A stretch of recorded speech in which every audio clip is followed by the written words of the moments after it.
Hello everyone, আসসালামু আলাইকুম। আমার আজকের রেসিপি হলো 2টি কলা দিয়ে অবিশ্বাস্য একটি নাস্তা,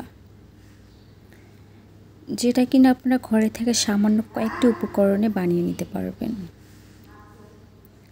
বাই দ্য ওয়ে, আমি জান্নাতুন নাইম। আপনারা দেখছেন এসএস কুকস কর্নার বিডি।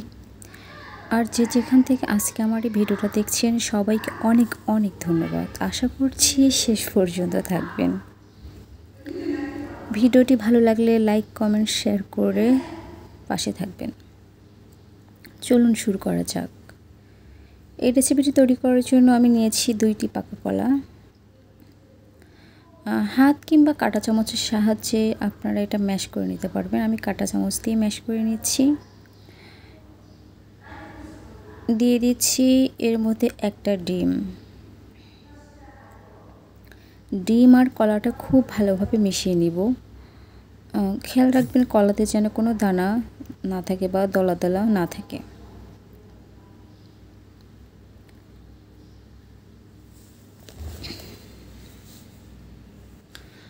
এখন এই ডিম আর কলার মিশ্রণের মধ্যে মিষ্টির জন্য দিয়ে দিচ্ছি 1/3 কাপ চিনি। আপনারা চাইলে এখানে চিনির পরিমাণটা বাড়িয়ে কমিয়ে দিতে পারেন। দিয়ে দিচ্ছি 1/2 টিস্পুন বেকিং পাউডার এবং 1/4 চামচ এলাচ গুঁড়ো। এটা অপশনাল। ডিমের জন্য একটা বাজে স্মেল না আসে সেজন্য আমি এখানে এলাচ গুঁড়ো অ্যাড করেছি। আপনারা চাইলে ভ্যানিলা এসেন্সও অ্যাড করতে পারেন। দিয়ে দিলাম স্বাদ মতো লবণ।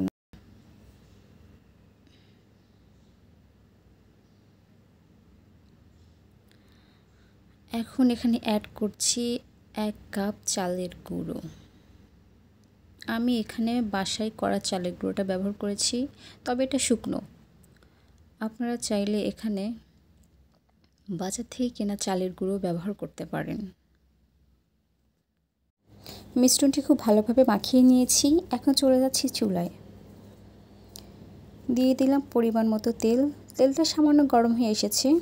এখন আমি নিয়েছি মেজারমেন্ট যে কাপটা থাকে সেটার থেকে একটা 1 টিস্পুন চামচ নিয়েছি। এখন এই চামচের সাহায্যে আমি আটার ব্যাটারটি কড়াইয়ে দিব, তাহলে একটা সমপরিমাণ গুল্লি তৈরি হবে। দেখতে সবগুলো গুল্লি সমান সমান হবে, এতে দেখতেও ভালো লাগে আর জানেনই তো, দেখতে ভালো লাগলে খেতেও ভালো লাগে। একইভাবে সবগুলো আমি কড়াইতে দিয়ে দিচ্ছি।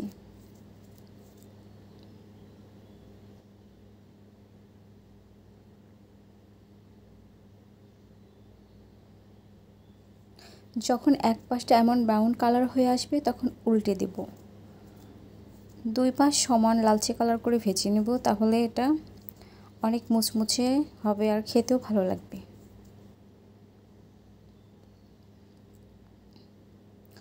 অবশ্যই একবার এই রেসিপিটা বাসায় ট্রাই করবেন। আশা করছি আপনাদের কাছে অনেক বেশি ভালো লাগবে।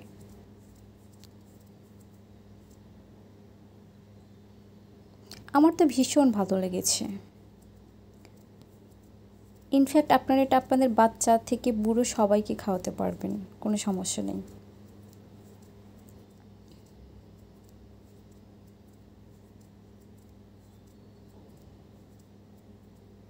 দেখতে পাচ্ছেন কতটা সুন্দর কালার এসেছে। এই পর্যায়ে আমি সবগুলো উঠিয়ে নিচ্ছি একটা টিস্যু পেপারের উপরে।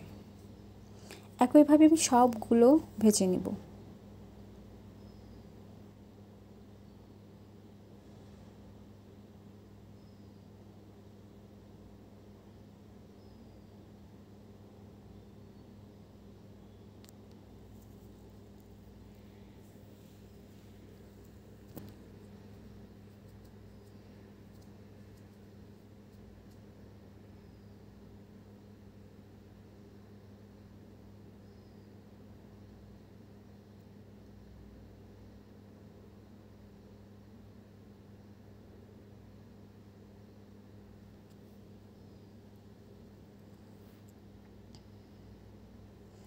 আমি সবগুলো পকোড়া ভেজে নিয়েছি। দেখতেই পাচ্ছেন কতটা সুন্দর হয়েছে। আপনারা এই কলার পকোড়াটা আনুমানিক 6-7 দিন এটা ফ্রোজেন করে রাখতে পারবেন। আর এমন সব নতুন রেসিপি পেতে আমার চ্যানেলের পাশেই থাকবেন। সো আজকের মতো এ পর্যন্তই। ভালো থাকবেন সবাই। আল্লাহ হাফিজ।